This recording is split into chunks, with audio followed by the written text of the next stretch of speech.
결혼 첫날 밤 저는 문틈으로 남편을 엿보고 있었습니다. 그런데 믿을 수 없는 일이 벌어졌습니다. Yes, I understand the quarterly report completely. 더 머저 슈드 프러시드 에즈 플랜드. 유창한 영어였습니다. 완벽한 발음이었습니다. 낮에 침을 흘리며 더듬거리던 그 사람이 맞나요?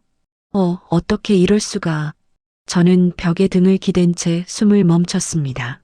심장이 터질 것 같았어요. 분명히 오늘 오후까지만 해도 그는 제대로 된 문장 하나 만들지 못하던 사람이었는데요.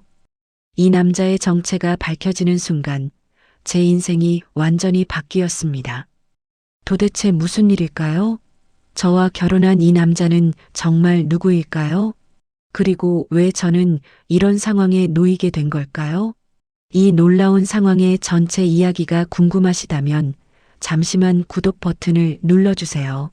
평범해 보이는 사람들의 숨겨진 이야기를 매일 전해드립니다. 알림까지 설정해 주시면 더욱 감사하겠습니다. 자, 그럼 이 모든 일이 어떻게 시작되었는지 처음부터 말씀드릴게요. 사흘 전 일이었습니다. 저는 어머니가 계신 병원 복도에서 떨고 있었어요. 손에는 수술 동의서가 들려 있었고요. 5천만 원이요? 정말 5천만 원이 필요한가요? 간호사는 미안하다는 듯 고개를 끄덕였습니다. 죄송하지만 선수술비 3천만 원은 내일까지 입금하셔야 해요. 그래야 응급수술이 가능합니다. 저는 그 자리에서 주저앉고 싶었습니다. 25살 고등학교를 졸업하고 편의점과 카페를 전전하며 번 돈으로는 턱없이 부족한 금액이었어요. 통장 잔고는 고작 200만 원. 어디서 5천만 원을 구한다는 말인가요? 서연아, 괜찮다. 엄마는 괜찮으니까 너무 걱정하지 마. 중환자실 침대에 누운 어머니는 여전히 저를 걱정하고 계셨습니다. 하지만 저는 알고 있었어요. 어머니의 심장이 얼마나 위험한 상태인지 말이에요. 그 순간이었습니다. 낯선 남자가 저에게 다가왔어요. 혹시 이서연 씨가 맞으신가요? 혹시 이서연 씨가 맞으신가요? 저는 놀라서 고개를 돌렸습니다. 잘 차려입은 중년 남성이 저를 내려다보고 있었어요. 값비싸 보이는 정장에 금시계까지. 이런 분이 왜 저를 찾는 걸까요? 네, 맞는데요. 누구세요? 저는 박 회장님의 비서 김 실장이라고 합니다. 잠시 이야기 좀 나눌 수 있을까요? 박 회장이라니요? 설마 그 유명한 대성그룹 박 회장 말인가요? 저 같은 사람이 왜 그런 분과 무슨 상관이 있다는 거죠? 김 실장은 저를 병원 로비의 조용한 카페로 안내했습니다. 그리고는 신중한 표정으로 입을 열었어요. 서연 씨, 솔직히 말씀드릴게요. 저희 회장님의 막내 아들과 결혼을 해주셨으면 합니다. 네, 갑자기 무슨, 조건은 이렇습니다. 결혼과 동시에 3억 원을 드리고요. 매월 생활비로 500만 원씩 지급해 드립니다. 정확히 어머니 수술비였습니다. 어떻게 그 금액을 알고 계신 걸까요? 하지만 저는 그런 결혼을 할 수 없어요. 사랑하지도 않는 사람과 어떻게. 김 실장은 잠시 망설이더니 조심스럽게 말했습니다. 실은 저희 도련님이 조금 특별하십니다. 특별하다는 게 무슨 뜻이죠? 지적 능력이 평균에 못 미치신다고 보시면 됩니다. 그래서 지금까지 결혼을 못하고 계신 거예요. 저는 충격을 받았습니다. 그러니까 돈을 주고 장애가 있는 분과 결혼하라는 말씀이신가요? 가족들은 도련님이 평범한 결혼 생활을 하기를 원하십니다. 누군가 옆에서 돌봐주기를 바라시고요. 서연 씨라면 그런 역할을 잘 해주실 것 같아서요. 저를 어떻게 알고 계신가요? 어머님이 계신 병원에서 일하는 분 중에 서연 씨를 추천해 주신 분이 계세요. 효심이 깊고 성격이 온순하다고 하시더군요. 그 순간 어머니의 심전도 소리가 들렸습니다.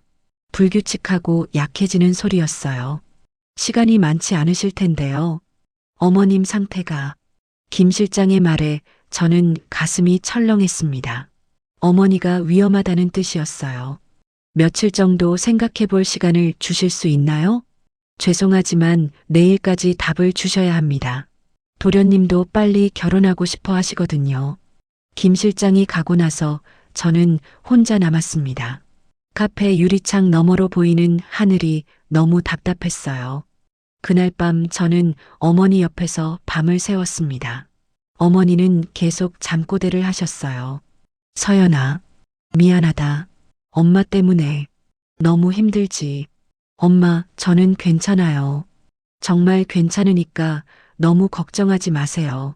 하지만 제 마음은 전혀 괜찮지 않았습니다. 25살의 제가 감당하기에는 너무 무거운 선택이었어요. 결혼이라는 게 이런 건가요? 사랑이 아니라 생존을 위한 선택 말이에요. 새벽 5시 어머니의 상태가 갑자기 나빠졌습니다.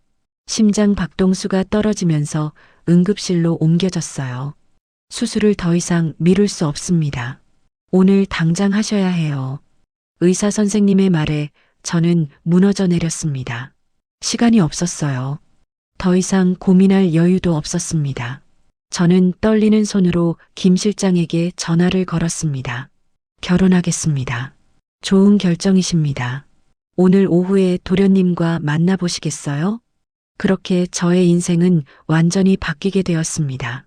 사랑 따위는 사치라는 걸 그때 깨달았어요. 생존이 먼저였으니까요. 오후 3시 저는 호텔 로비에서 제 남편이 될 사람을 기다리고 있었습니다. 호텔 로비의 대리석 바닥이 너무 차갑게 느껴졌습니다.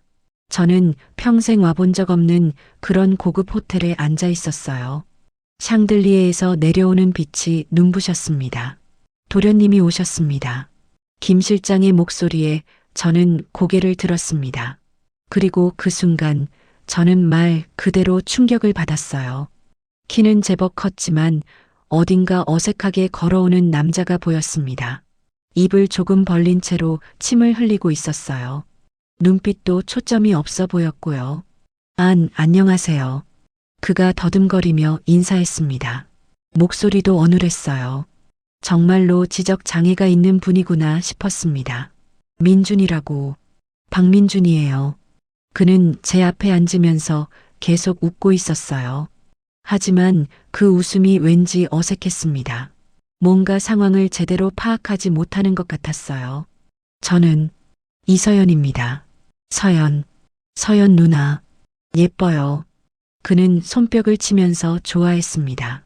주변 사람들이 저희를 쳐다보기 시작했어요. 얼굴이 화끈거렸습니다. 김 실장이 조용히 말했습니다. 도련님이 흥분하면 소리를 지르실 수도 있어요. 평소에는 조용하신 편이지만요. 정말 이분과 결혼을 해야 하는 건가요? 갑자기 현실감이 밀려왔습니다. 민준 씨는 평소에 뭘 하면서 지내세요? 그림 그려요. 색칠하는 거 좋아해요. 그는 가방에서 색연필과 스케치북을 꺼냈습니다. 그리고는 무엇인가를 그리기 시작했어요. 혀를 살짝 내밀고 집중하는 모습이 정말 어린아이 같았습니다. 몇 분 후 그가 그림을 보여줬어요. 서연 누나. 놀랍게도 제 얼굴이 꽤 정확하게 그려져 있었습니다. 물론 어린아이가 그린 것 같은 느낌이었지만요. 잘 그리시네요. 고마워요. 서연 누나 좋아해요. 그 순간 저는 복잡한 감정에 휩싸였습니다. 이 사람이 나쁜 사람은 아니구나 싶었어요. 오히려 순수해 보였습니다. 하지만 동시에 앞으로 평생을 이런 식으로 살아야 한다는 생각에 막막했어요. 결혼은 언제 하고 싶으신가요? 김 실장의 질문에 민준이 대답했습니다. 내일 결혼해요. 빨리. 도련님이 많이 기다리셨거든요. 가족들도 빨리 결혼하기를 원하고 계시고요. 그렇게 급작스럽게 결혼 날짜가 정해졌습니다. 이틀 후인 금요일이었어요. 저녁 무렵 어머니의 수술이 시작되었습니다. 약속된 5천만 원은 그날 오후에 입금되었고요. 의료진들이 분주하게 움직이는 모습을 보면서 저는 안도감과 함께 씁쓸함을 느꼈어요. 서연아, 정말 괜찮겠니? 수술 전 어머니가 제 손을 잡고 물어보셨습니다. 네, 엄마. 저는 괜찮아요. 그분도 좋은 분이세요. 거짓말이었습니다. 좋은 분이긴 하지만 제가 꿈꿔왔던 결혼과는 너무 달랐어요. 그날 밤 저는 작은 원룸에서 이삿짐을 쌌습니다. 가져갈 게 별로 없었어요. 옷 몇 벌과 책 몇 권, 그리고 어머니와 찍은 사진들 뿐이었습니다. 그 중에서도 제가 대학교에서 받은 상장들은 깊숙이 숨겨놨어요. 새로운 가족들에게는 그냥 평범한 고등학교 졸업생으로 남고 싶었습니다. 괜히 기대를 받고 싶지 않았거든요. 결혼식 당일 저는 웨딩드레스 대신 정장을 입었습니다. 간단한 혼인신고만 하는 거였거든요. 가족들도 별로 반가워하지 않는 분위기였어요. 이제 우리 며느리가 되었으니 집안일을 도와주길 바랍니다. 시어머니의 첫마디였습니다. 환영한다는 말은 없었어요. 그냥 일꾼이 생겼다는 정도의 반응이었습니다. 네, 열심히 하겠습니다. 민주는 제 옆에서 계속 웃고 있었어요. 뭐가 그리 좋은지 모르겠지만 정말 행복해 보였습니다. 이제 집으로 가자. 신혼여행 같은 건 필요 없지? 시어머니의 말에 저는 고개를 끄덕일 수밖에 없었습니다. 그렇게 저는 박민준의 아내가 되었습니다. 사랑 없는 결혼, 돈으로 맺어진 인연이었지만 어쨌든 이제 가족이 된 거였어요. 대성그룹 회장의 집은 정말 컸습니다. 한옥을 현대식으로 리모델링한 집이었는데 마당만 해도 저희 동네 공원만 했어요. 신혼방은 별채예요. 본체에서 좀 떨어져 있으니까 조용할 거예요. 하지만 신혼방이라고 하기에는 너무 을씨년스러웠습니다. 마치 창고 같은 느낌이었어요. 신혼 첫날 아침이었습니다. 저는 6시에 일어나 부엌으로 향했어요. 시어머니가 일찍 일어나서 조식을 준비하라고 하셨거든요. 며느리가 왔으니 이제 좀 편해지겠네. 시어머니는 저를 보자마자 앞치마를 던져주셨습니다. 밥은 8시에 차려야 하고 회장님은 계란 후라이를 좋아하세요. 민준이는 뭘 먹든 상관없어요. 어차피 구분도 못하니까. 네, 알겠습니다. 그런데 아침을 차리면서 이상한 일이 있었어요. 제가 계란을 몇 개나 써야 할지 모르겠어서 민준에게 물어봤거든요. 민준 씨, 보통 아침에 몇 분이나 드세요? 아빠, 엄마, 형, 형수, 나, 서연 누나. 6명이에요. 그는 손가락으로 하나씩 세면서 정확하게 답했습니다. 그 순간 저는 싶었어요. 어제까지만 해도 제대로 된 문장을 만들기 어려워했는데 오늘은 꽤 또렷하게 말하는 거였어요. 계란은 12개 필요해요. 아빠는 3개, 엄마는 1개, 형은 2개. 어떻게 그렇게 정확히 알아요? 매일 같으니까요. 민주는 웃으면서 대답했는데 그 웃음이 어제와는 조금 달라 보였어요. 좀 더 똑똑해 보인다고 해야 할까요? 하지만 곧 다시 평소 모습으로 돌아갔습니다. 숟가락을 떨어뜨리고 김치를 흘리고 형수에게 혼나는 모습까지. 제가 착각한 건가 싶었어요. 서연아, 식사 후에는 마루 청소부터 해라. 그리고 빨래도 걷어서 개어놔야 하고. 형수가 차갑게 지시했습니다. 저보다 겨우 2살 많을 뿐인데 마치 주인처럼 행동했어요. 네, 알겠습니다. 아, 그리고 민준이는 낮에 혼자 두면 안 돼. 어디 가서 사고라도 내면 큰일이니까. 저는 하루 종일 민준과 함께 있어야 했습니다. 처음에는 정말 힘들었어요. 계속 돌봐줘야 하는 게 부담스러웠거든요. 그런데 며칠 지나면서 또 이상한 일들이 있었습니다. 어느 날 제가 장을 보러 갈 때였어요. 민준이 따라 나서겠다고 했거든요. 민준 씨, 여기서 기다리세요. 금방 갈게요. 마트 앞에서 민준을 기다리게 하고 저는 장을 봤습니다. 그런데 계산할 때 이상한 일이 벌어졌어요. 아, 죄송해요. 카드가 안 되는 것 같은데요. 한도 초과였습니다. 당황하고 있는데 민준이 다가왔어요. 서연 누나, 현금으로 할게요. 현금이 있어요? 있어요. 23,970원이면 돼요. 정확한 금액이었습니다. 계산기도 안 봤는데 어떻게 그렇게 정확히 알 수 있을까요? 어떻게 알았어요? 잘 몰라요. 그냥 알 것 같아서요. 민주는 당황한 듯 머리를 긁었습니다. 계산대 아주머니가 신기하다는 듯 말했어요. 어머, 이 청년 수학을 참 잘하네요. 계산기보다 빨라요. 집에 돌아오는 길에 저는 민준을 자세히 관찰했습니다. 평소에는 정말 어린아이 같은 모습인데 가끔씩 뭔가 다른 면이 보이는 거였어요. 민준 씨, 수학 좋아해요? 수학? 잘 몰라요. 숫자는 그냥 보이는 것 같아요. 보인다는 게 무슨 뜻이에요? 설명하기 어려워요. 그는 다시 어눌하게 말하기 시작했습니다.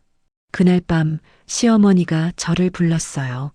서연아, 민준이가 어떠니? 괜찮으세요? 생각보다 순하고 착해요. 다행이네. 그런데 절대 너무 많은 걸 기대하지는 마라. 저 아이는 평생 어린아이로 살 거야. 네, 알겠습니다. 하지만 저는 확신이 서지 않았어요. 정말 민준이 시어머니가 말하는 것처럼 단순한 사람일까요? 이틀 후 더 이상한 일이 있었습니다. 제가 감기에 걸려 열이 나고 있을 때였어요. 서연 누나 아파요? 민준이 제 이마에 손을 댔습니다. 38도 5분이에요. 해열제 먹어야 해요. 어떻게 그걸 알아요? 손으로 만지면 알 수 있어요. 엄마가 아플 때도 그랬어요. 정말 신기했습니다. 나중에 체온계로 재어보니 정확히 38도 6분이었거든요. 민준 씨, 혹시 의사가 되고 싶었던 적 있어요? 의사? 저는 잘 몰라요. 그냥 아픈 사람 보면 도와주고 싶어요. 그 말을 하는 민준의 눈빛이 순간 달라 보였습니다. 평소보다 훨씬 진지하고 똑똑해 보였어요. 하지만 금세 다시 평소 모습으로 돌아갔습니다. 서연 누나 약 먹어요. 민준이가 가져다 줄게요. 그리고는 뛰어가면서 넘어질 뻔하기도 하고 물컵을 떨어뜨리기도 했어요. 저는 점점 혼란스러워졌습니다. 민준은 정말 어떤 사람일까요? 때로는 정말 순수한 어린아이 같은데 때로는 뭔가 더 깊은 면이 있는 것 같기도 하고요. 그날 밤 저는 이불을 뒤집어 쓰고 생각했습니다. 제가 너무 민감하게 반응하는 건 아닐까요? 아니면 정말로 민준에게 뭔가 특별한 면이 있는 걸까요? 결혼한 지 일주일이 지났을 때였습니다. 저는 점점 이상함을 느끼고 있었어요. 그날도 평소처럼 민준과 함께 집에서 시간을 보내고 있었는데 갑자기 택배 아저씨가 찾아왔거든요. 박민준 씨 계세요? 외국에서 온 소포가 있는데요. 외국에서요? 저는 놀랐습니다. 민준이가 외국과 무슨 연관이 있다는 말인가요? 민준 씨, 이게 뭐예요?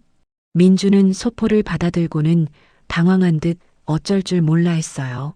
모르겠어요. 뭔지 몰라요.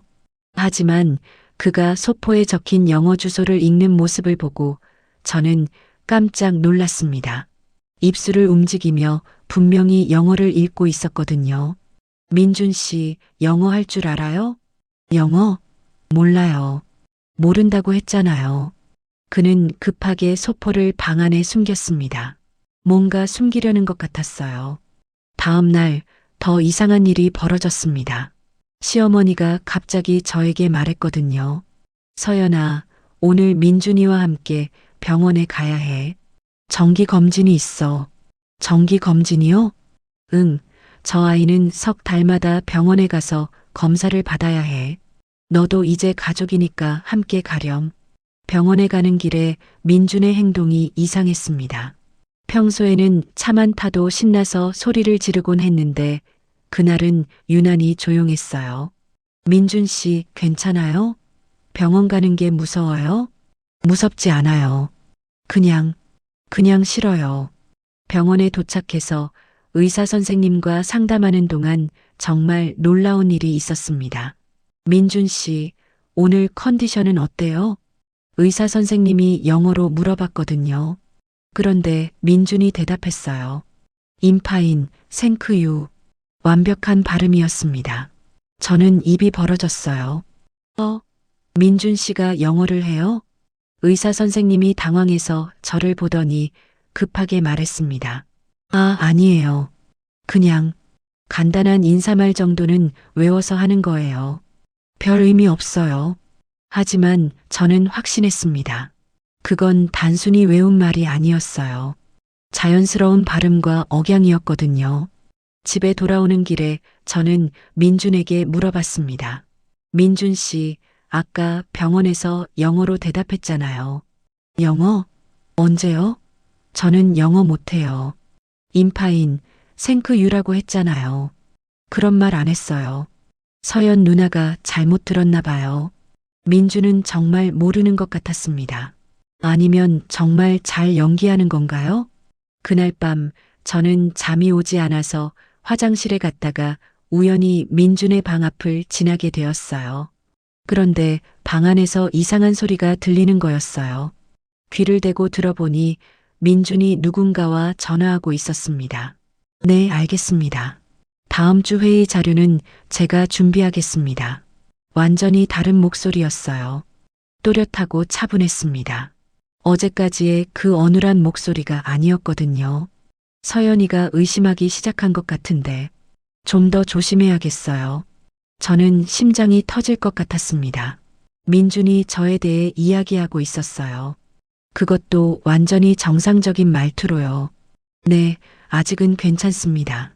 하지만 너무 오래 끌면 들킬 것 같아요. 들킬 것 같다고요? 무엇을 들키는 건가요? 저는 급하게 자리를 떠났습니다. 너무 충격적이었어요. 그동안 제가 돌보고 있던 남편이 사실은 완전히 다른 사람이었다는 건가요? 다음 날 아침 민주는 다시 평소 모습이었습니다. 서연 누나, 좋은 아침이에요. 어눌한 목소리로 인사하며 웃고 있었어요. 어젯밤 그 차분하고 지적인 목소리와는 전혀 달랐습니다. 민준 씨, 어젯밤에 전화하셨어요? 전화? 안 했어요. 민준이는 전화 못해요. 숫자 누르는 거 어려워요. 그는 정말 모르는 것처럼 행동했습니다. 점심 준비를 하면서 저는 시어머니를 유심히 관찰했어요. 혹시 시어머니도 민준의 진짜 모습을 알고 있는 건 아닐까 싶어서요. 어머니, 민준 씨가 가끔 이상하게 행동할 때가 있어요. 이상하다고? 어떻게? 가끔 너무 똑똑한 것 같기도 하고. 시어머니의 표정이 순간 굳어졌습니다. 서연아, 너무 많은 걸 기대하지 마라. 저 아이는 그냥 단순한 아이야. 가끔 우연히 맞는 말을 할 수도 있지만 그게 다야. 하지만 시어머니의 목소리에서 뭔가 불안함이 느껴졌어요. 마치 무언가를 숨기고 있는 것 같았습니다. 그날 오후 민준이 낮잠을 자는 동안 저는 그의 방을 살펴봤습니다. 뭔가 단서가 있을까 해서요. 책상 서랍에서 이상한 걸 발견했어요. 복잡한 수학 공식들이 적힌 종이들이었습니다. 어린아이 글씨가 아니라 깔끔하고 정확한 필체였어요. 이게 정말 민준이가 쓴 건가? 그리고 그 종이 밑에서 더 놀라운 걸 발견했습니다. 외국 대학교에서 온 편지였어요. 민준 앞으로 온 장학금 관련 서류였습니다. 박민준 씨의 뛰어난 연구 성과에 감사드리며. 연구 성과라고요? 이 사람이 정말 누구인 거죠? 그날 밤 저는 더 이상 참을 수 없었습니다. 진실을 알아야겠다고 결심했어요. 민준이 잠든 후 저는 몰래 그의 방에 들어갔습니다. 책상 서랍을 다시 뒤져보니 더 놀라운 것들이 나왔어요. MIT에서 온 박사학위 증명서였습니다. 박민준 전산학 박사 수석 졸업이라고 적혀 있었어요. 이게 정말 민준이 것인가? 그리고 그 밑에서 충격적인 서류를 발견했습니다. 삼성, LG, 구글에서 온 입사 제의서들이었어요. 모두 최고 연봉을 제시하는 내용이었습니다. 도대체 이게 무슨 일인 거지? 그때였습니다. 뒤에서 목소리가 들렸어요. 찾고 있던 걸 찾았나요? 저는 깜짝 놀라서 뒤돌아봤습니다. 민준이 서 있었어요. 하지만 평소와는 완전히 달랐습니다. 똑바로 선 자세, 또렷한 눈빛, 그리고 전혀 어눌하지 않은 목소리였어요. 민준 씨, 이게 다 뭐예요? 이제 들켰네요. 더 이상 숨길 수 없겠군요. 민준이 천천히 저에게 다가왔습니다. 걸음걸이도 평소와 달랐어요. 당당하고 우아했습니다. 저는 MIT에서 전산학 박사학위를 받았습니다. 현재 실리콘밸리의 한 IT 회사에서 원격으로 AI 연구를 하고 있고요. 그럼 지금까지는 연기였습니다. 지적장애가 있는 척 연기한 거였어요. 저는 바닥에 주저앉았습니다. 너무 충격적이었어요. 왜요? 대체 왜 그런 짓을? 민준이 한숨을 쉬며 책상에 앉았습니다. 서연 씨, 제가 살아온 인생을 아세요?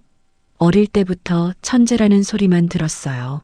10살에 대학에 들어가고 15에 박사가 되고 모든 사람이 제 머리만 보더라고요.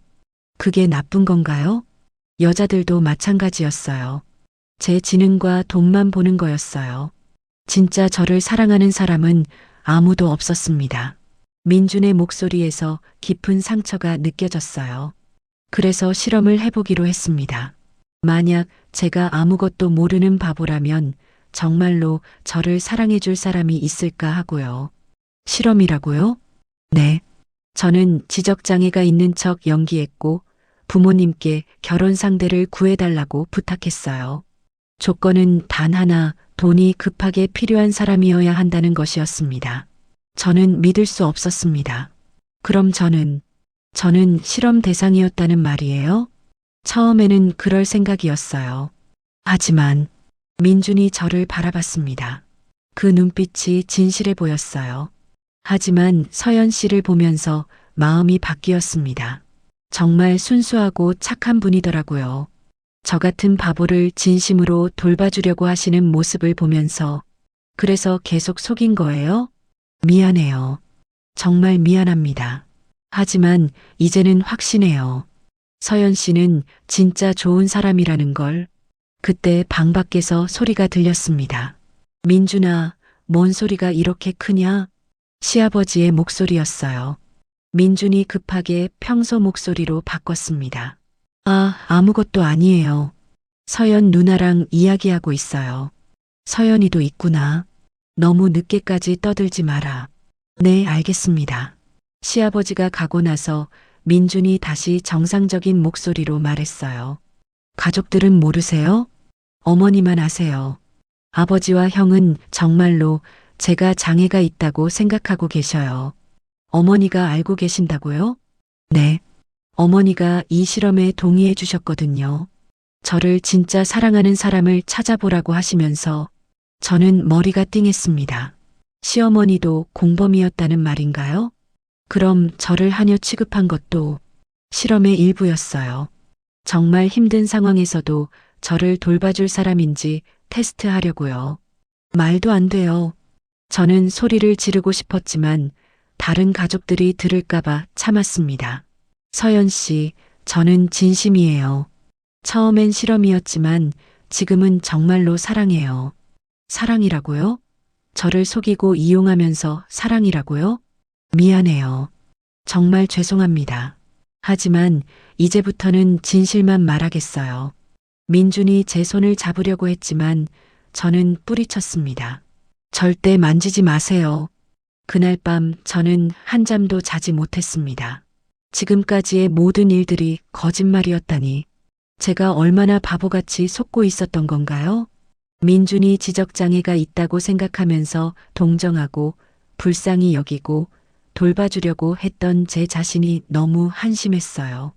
그리고 무엇보다 화가 났던 건 저 역시 민준을 진짜 사람으로 보지 않았다는 사실이었습니다. 지적장애가 있다고 생각하니까 함부로 대하기도 했고 무시하기도 했거든요. 나도 결국 그들과 똑같았구나. 새벽이 되어서야 저는 결심했습니다. 이제 어떻게 해야 할지 알 것 같았어요. 다음 날 아침 저는 시어머니를 찾아갔습니다. 더 이상 참을 수 없었어요. 어머니, 이야기할 게 있어요. 뭔데 그리 심각해? 시어머니는 여전히 모르는 척하고 계셨어요. 하지만 저는 이미 모든 걸 알고 있었거든요. 민준 씨 일 말이에요. 그 순간 시어머니의 표정이 바뀌었습니다. 무슨 소리야? 어머니도 아시잖아요. 민준 씨가 정말로는 어떤 분인지 말이에요. 시어머니는 잠시 망설이더니 한숨을 쉬었습니다. 언제부터 알았니? 어젯밤에 다 들었어요. 민준 씨가 직접 말해주셨거든요. 그 바보 같은 놈이. 시어머니가 중얼거렸습니다. 더 이상 숨길 수 없다는 걸 아신 모양이었어요. 어머니, 저를 어떻게 생각하세요? 실험용 쥐인가요? 서연아, 오해하지 마라. 우리도 어쩔 수 없었어. 어쩔 수 없다고요? 저는 분노가 치밀어 올랐습니다. 민준이는 어릴 때부터 너무 똑똑했어. 그래서 사람들이 다가오지 못했지. 특히 여자들은 더 그랬고, 시어머니가 설명하기 시작했습니다. 28이 될 때까지 제대로 된 연애 한 번 못 해본 아들을 보니 얼마나 안타까웠는지 아니? 그래서 저를 이용한 거예요? 이용이 아니라 기회를 준 거야. 너도 돈이 필요했잖아. 돈 때문에 결혼했다고 해서 속아도 되는 건가요? 저는 목소리를 높였습니다. 조용히 해라. 다른 사람들이 들으면 어떻게 해? 다른 사람들이요? 시아버지랑 형님도 모르시는 거죠? 그래, 회장님과 큰아들은 정말로 민준이가 장애가 있다고 생각하고 계셔. 왜요? 가족인데 왜 숨기세요? 시어머니의 표정이 어두워졌습니다. 회장님은 완벽한 아들들만 원하세요. 민준이가 어릴 때 너무 똑똑해서 자랑스러워 하시다가 사람들과 어울리지 못하는 모습을 보고는 실망하셨어. 그래서 차라리 바보인 척하는 게 낫다고 생각하신 거예요? 민준이 자신이 원한 일이야. 더 이상 기대를 받고 싶지 않다고 하더라. 저는 이해할 수 없었습니다. 아무리 그래도 이런 식으로 사람을 속이는 게 맞나요? 그때 민준이 부엌으로 들어왔어요. 평소처럼 어눌한 척하고 있었습니다. 엄마, 서연 누나, 무슨 이야기예요? 하지만 저는 더 이상 속지 않을 거였어요. 민준 씨, 그만하세요. 이제 다 알고 있어요. 민준이 당황한 듯 주위를 둘러봤습니다. 아직 아버지는 모르시니까 조심해요. 그제야 민준이 평상시 목소리로 바뀌었습니다. 서연 씨, 어제 이야기한 대로 정말 미안해요. 미안하다고 다 해결되는 건 아니에요. 저는 가방을 들고 일어섰습니다. 어디 가는 거야? 시어머니가 놀라서 물어봤어요. 집에 가요. 이 결혼은 잘못된 거예요. 서연 씨, 잠깐만요. 민준이 제 앞을 막아섰습니다. 저는 진심이에요. 처음엔 실험이었지만 지금은 정말로 사랑해요. 사랑이라고요? 저를 바보로 만들어 놓고 사랑이라고 해요? 그건 아니에요. 서연 씨는 정말 훌륭한 분이에요. 저 같은 바보를 진심으로 돌봐주시는 모습을 보면서 감동했어요. 바보 연기하면서 무슨 감동이에요? 저는 소리를 질렀습니다. 그 순간 시아버지가 부엌으로 들어오셨어요. 무슨 소리가 이렇게 시끄러우냐? 민준이 급하게 다시 바보 연기를 시작했습니다. 아, 아빠. 서연 누나가 화났어요. 화났다고? 왜? 시아버지가 저를 보셨어요. 저는 모든 걸 말해버리고 싶었습니다. 하지만 민준을 보니 그럴 수 없었어요. 아무것도 아니에요. 제가 예민했나 봐요. 며느리가 왜 이렇게 예민해? 혹시 임신한 거 아니야? 시아버지의 말에 저는 어이가 없었습니다. 아니에요. 그냥 좀 피곤해서요. 피곤하면 쉬어라. 민준이는 내가 돌볼 테니까. 시아버지가 나가시고 나서 저는 민준을 째려봤습니다. 언제까지 이런 식으로 살 거예요? 서연 씨만 이해해 주시면 돼요. 다른 사람들은 몰라도 상관없어요. 저는 싫어요. 이런 거짓말 속에서 살 수 없어요. 그럼 어떻게 하면 될까요? 뭘 해야 용서해 주실까요? 민준의 목소리에 절망이 묻어 있었어요. 모르겠어요. 지금은 정말 모르겠어요. 저는 그대로 방으로 들어가 버렸습니다. 그날 오후 저는 어머니 병실에 갔습니다. 수술이 성공해서 많이 좋아지신 상태였어요. 서연아, 어떻게 지내니? 남편분은 좋으시지? 엄마, 저는 어머니께 모든 걸 말씀드렸습니다. 민준의 정체도 속았다는 것도 화가 난다는 것도요. 그런 일이 있었구나. 어머니는 조용히 들으시더니 말씀하셨어요. 서연아, 그 사람이 왜 그런 짓을 했을까? 사랑하는 사람을 찾고 싶어서라고 하는데 말도 안 되는 소리죠? 정말 말도 안 되는 소리일까? 어머니의 질문에 저는 할 말이 없었습니다. 어머니의 질문이 계속 머리에 맴돌았습니다. 정말 말도 안 되는 소리일까요? 그날 밤 집에 돌아와서 저는 다시 생각해 봤어요. 민준이 왜 그런 일을 했는지 말이에요. 하지만 여전히 화가 났습니다. 아무리 이유가 있다고 해도 저를 속인 건 변하지 않으니까요. 다음 날 아침 민준이 제게 다가왔어요. 서연 씨, 어젯밤 잠 못 잤죠? 상관없어요. 정말 미안해요. 어떻게 해야 용서받을 수 있을까요? 모르겠어요. 그때 갑자기 택배가 왔습니다. 제 앞으로 온 소포였어요. 서연 씨, 뭔가요? 저는 소포를 받으면서 깜짝 놀랐습니다. 보낸 곳이 제가 다녔던 대학교였거든요. 아무것도 아니에요. 저는 급하게 소포를 감추려고 했지만 민준이 이미 봤어요. 서울대학교에서 왔네요. 서연 씨가 아는 분이 있나 봐요.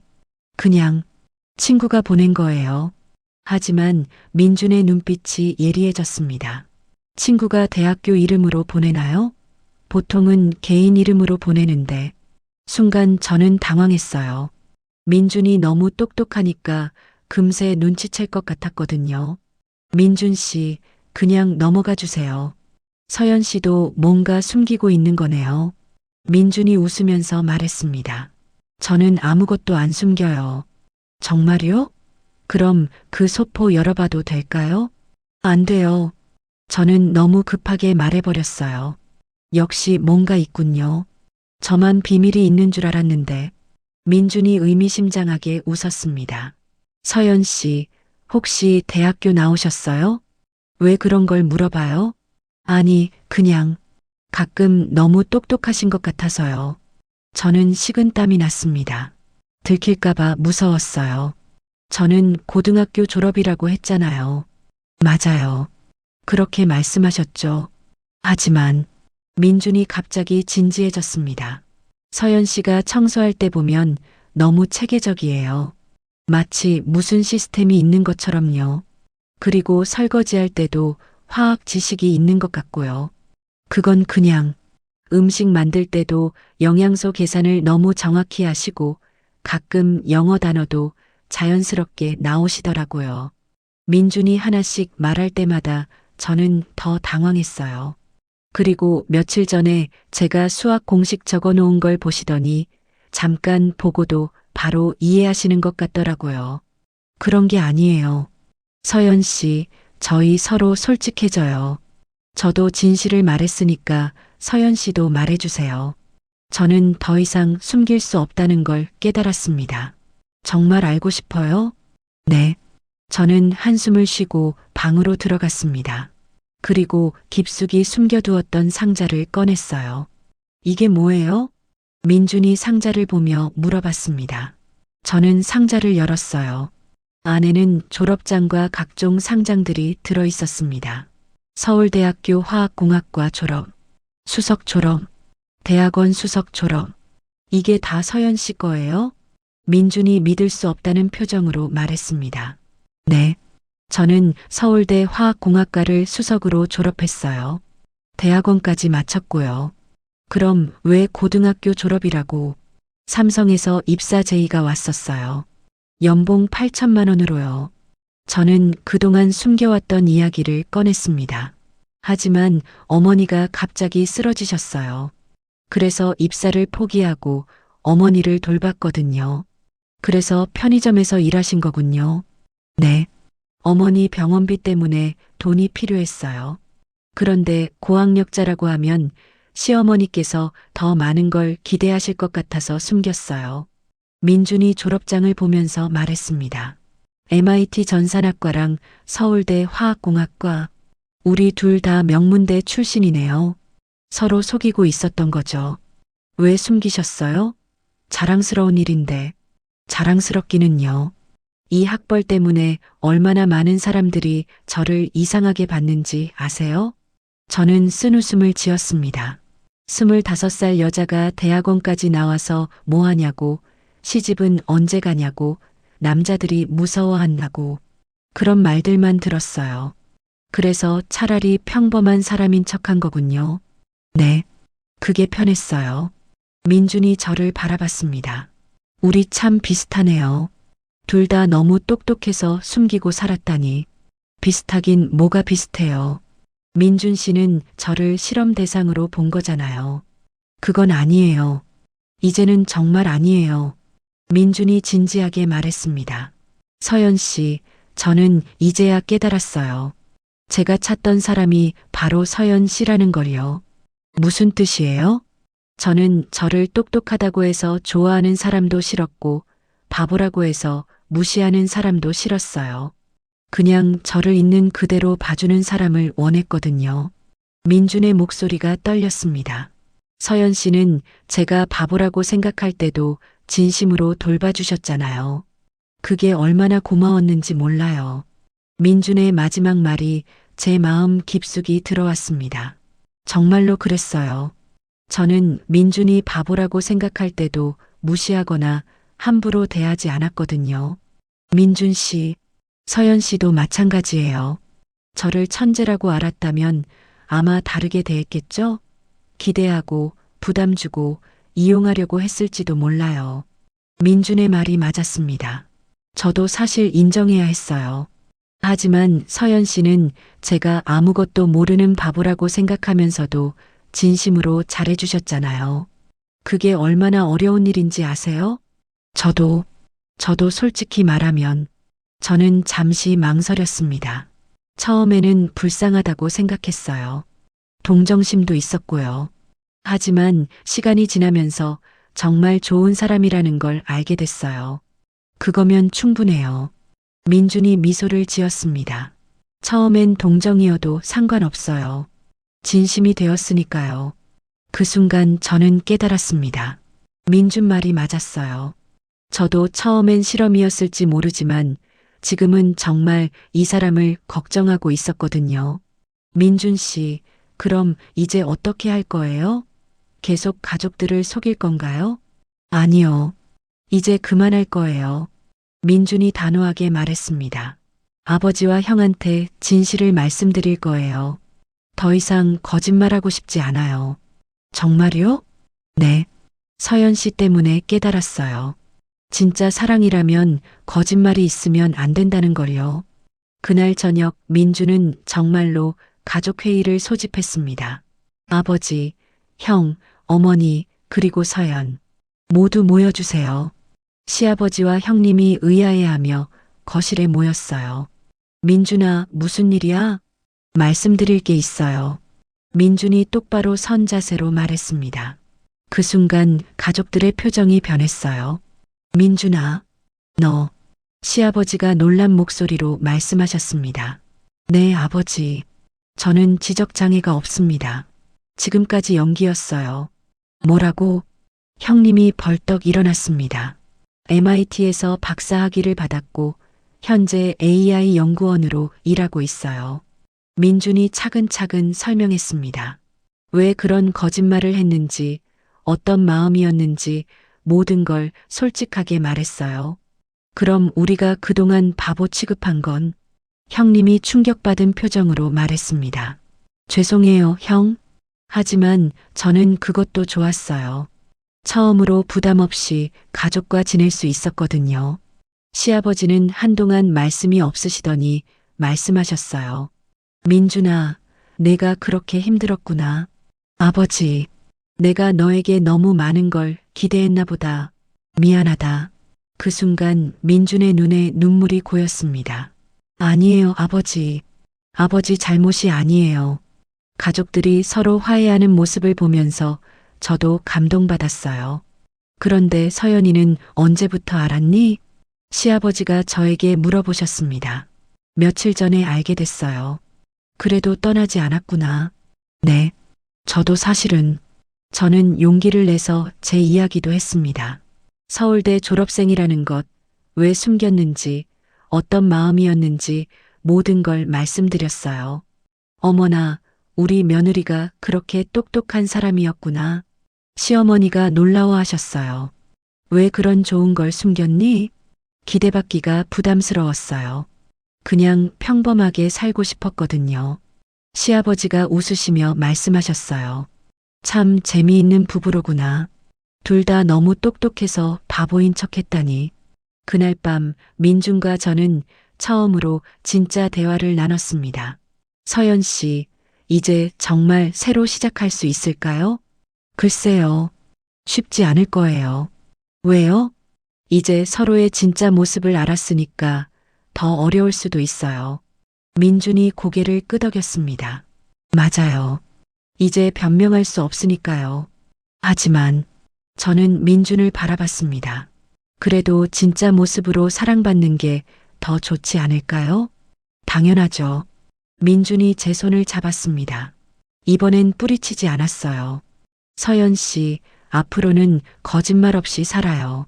네, 약속해요. 6개월 후 저희는 다시 결혼식을 올렸습니다. 이번엔 정말 서로를 사랑해서요. 어머니도 완전히 회복되셔서 참석하실 수 있었어요. 서연아, 정말 잘했다. 어머니가 제 손을 잡고 말씀하셨어요.